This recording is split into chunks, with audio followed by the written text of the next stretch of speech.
Hello everyone. तो इस video में लेकर आ गया हूँ एप्लीकेशन ऑफ इंटीग्रेशन का एक इम्पॉर्टेंट क्वेश्चन और इसको हम सॉल्व करने वाले हैं विद कॉन्सेप्ट। मैं आपको बताने वाला हूँ कि कौन सा फॉर्मूला लगाना है और क्यों लगाना है और किस तरीके से लगाना है, इसके बारे में डिटेल बात करने वाले हैं। इस वीडियो के बाद आप कभी भी एप्लीकेशन ऑफ इंटीग्रेशन के क्वेश्चन एक भी क्वेश्चन को आप छोड़ने वाले नहीं हैं एग्जाम के अंदर। तो चलिए इसको स्टार्ट करते हैं।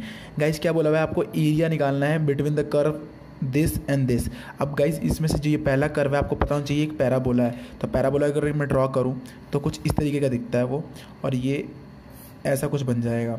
अब जो सेकंड वाला आपको जो ये कर्व दिया हुआ है एक स्ट्रेट लाइन है, तो स्ट्रेट लाइन मान लीजिए मैं ऐसे बना लेता हूँ, आप चाहे तो उसको बना सकते हैं। आपको पता होना चाहिए था कि ये पैराबोला इसका ऐसा और स्ट्रेट लाइन ऐसी बनने वाली है इसकी, ठीक है गाइस। तो आपका इसके बाद क्या दिख रहा है कि डायग्राम में ये पैराबोला हो गया और ये आपकी स्ट्रेट लाइन हो गई। तो आपका एरिया अंडर कर्व जो आने वाला है वो ये होने वाला है। तो आपसे क्वेश्चन में बेसिकली इसी का आंसर पूछा हुआ है कि कितना होने वाला है। तो इसको सॉल्व करने के लिए गाइस पहले आपको इंटरसेक्शन पॉइंट निकालने पड़ते हैं। यानी अगर आप मैं इस वाली y की वैल्यू अगर इसमें पुट कर दूँ स्ट्रेट लाइन में, तो आपका जो इक्वेशन बन जाता है वो 2x² plus 6x minus 8 is equal to 0 हो जाता है। यहाँ से आप 2 कॉमन निकाल लेते हैं तो x² plus 3x minus 4 is equal to 0 हो जाएगा, जहाँ से कि आप x² plus 4x minus x minus 4 is equal to 0 कर देंगे। यहाँ से आपके x की वैल्यू एक तो निकल के आएगी -4 और साथ में निकल के आएगी 1, यानी आपके यहाँ पे x की वैल्यू जो ये इंटरसेक्शन पॉइंट है वो मिल जाएंगे। गाइस इसमें आपको y निकालने की ज़रूरत नहीं है, इस बात का ध्यान रखिएगा। बाकी आप चाहे तो निकाल सकते हैं वहाँ पे x की वैल्यू पुट करके। तो आपको बेसिकली ये पॉइंट -4 और ये पॉइंट जहाँ टच हो रहा है ये आपको मिल गया 1। आपको ये 2 पॉइंट की ज़रूरत थी। अब बात को ध्यान समझिए क्या करना है इसके अंदर। अब गाइस हम लोग इस डायग्राम को थोड़ा मैं जूम आउट करके बना रहा हूँ। तो अगर मैं इस ग्राफ को ऐसे थोड़ा बड़ा सा बनाऊँ तो और ऐसे स्ट्रेट लाइन ले लूँ, तो हम लोग करते क्या है इसके अंदर, ये टच कर रहा है तो हम लोग क्या करते हैं, हम लोग एक स्ट्रिप लेते हैं। बेसिकली एक स्ट्रिप लेते हैं जिसकी जो ये विड्थ होती है, विड्थ मतलब इसकी जो चौड़ाई होती है वो dx मानते हैं। मतलब बहुत छोटी सी एक स्ट्रिप लेते हैं हम लोग जिसकी हम विड्थ लेते हैं dx। तो हमने इसकी विड्थ ले ली dx और इसकी जो हाइट होती है गाइस वो हम मान लेते हैं y होगी। अगर मैं बोलूँ कि रेक्टेंगल का एरिया क्या होगा तो आप क्या बोलेंगे, इस रेक्टेंगल का एरिया क्या होगा, लेंथ इनटू ब्रेड्थ। तो मान लेते हैं y इसकी लेंथ है और dx जो इसकी विड्थ हो गई, तो y इंटू dx हो जाएगा आपका एरिया, छोटा सा एरिया। इसको मान लेते हैं हम dA। अब मुझे अगर ये स्ट्रिप कहाँ से कहाँ तक चाहिए, कहाँ तक एरिया चाहिए, हमें चाहिए एरिया यहाँ से लेकर के यहाँ तक। तो हम लोगों को इसको इंटीग्रेट करना पड़ेगा बेसिकली। तो हम लोग इसको इंटीग्रेट करेंगे तो ये एरिया dA जो है आपका a बन जाएगा और इंटीग्रेशन में y dx हो जाएगा। और लिमिट कहाँ से कहाँ तक लेंगे, मान लीजिए ये x1 है ये x2 है, तो आपको x1 से लेकर के x2 तक की लिमिट लेनी पड़ती है। तो बेसिकली आपको y dx x1 to x2 आपको एक लिमिट मिल जाएगी, हो जाएगा आपका एरिया। लेकिन ये एरिया जो देने वाला है गाइज वो ये देने वाला है। तो ये आपको समझ में आ गया होगा कि मैं क्या कहना चाहता हूँ।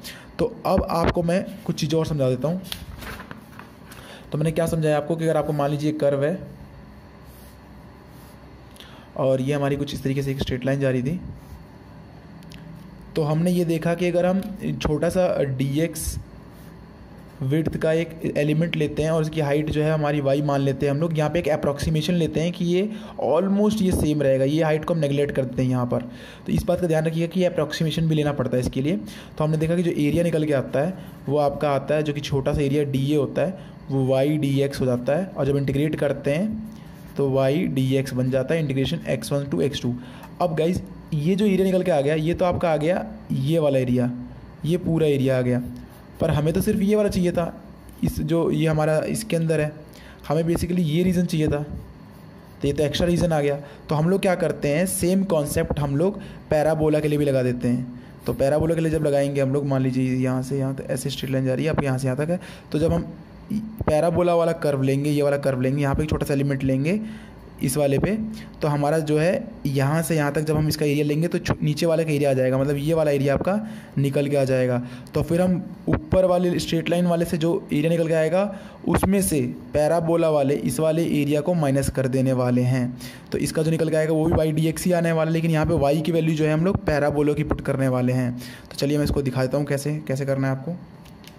तो अगर मैं समझाऊँ इसको आपको, तो इसका मान लीजिए ये वाला पॉइंट हमारा था यहाँ पर 1 था और ये हमारा -4 था। तो हम यहाँ पे -4 to 1 ले लेंगे लेकिन आपको यहाँ पे जो y की वैल्यू लेनी है वो 2x² लेनी है, बस इस बात का ध्यान रखना है। जबकि आपको यहाँ पे y की जो वैल्यू लेनी है वो लेनी है आपको 8 - 6x। बाकी सब कुछ सेम रहने वाला है, लिमिट भी सेम रहने वाला है, क्योंकि दोनों की लिमिट सेम है। तो ये चीज़ आपको समझानी थी। तो अगर मैं नेट एरिया की बात करूँ, जो नेट एरिया आएगा, जो आपका नेट एरिया निकल के आता है वो हो जाएगा, इसका जो एरिया आएगा बड़े वाले शेडेड रीजन में से, मतलब ये वाला एरिया जो आएगा आपका, इसमें से हम नीचे वाले को माइनस करेंगे। तो ये क्या हो जाएगा आपका 8 - एक बार हम क्रॉस चेक कर लेते हैं। हाँ, तो आपका 8 - 6x का इंटीग्रेशन लिमिट कहाँ से कहाँ तक, -4 to 1 हो जाएगा, माइनस इंटीग्रेशन -4 to 1 2x² और साथ में dx भी लगाना है हमें, dx।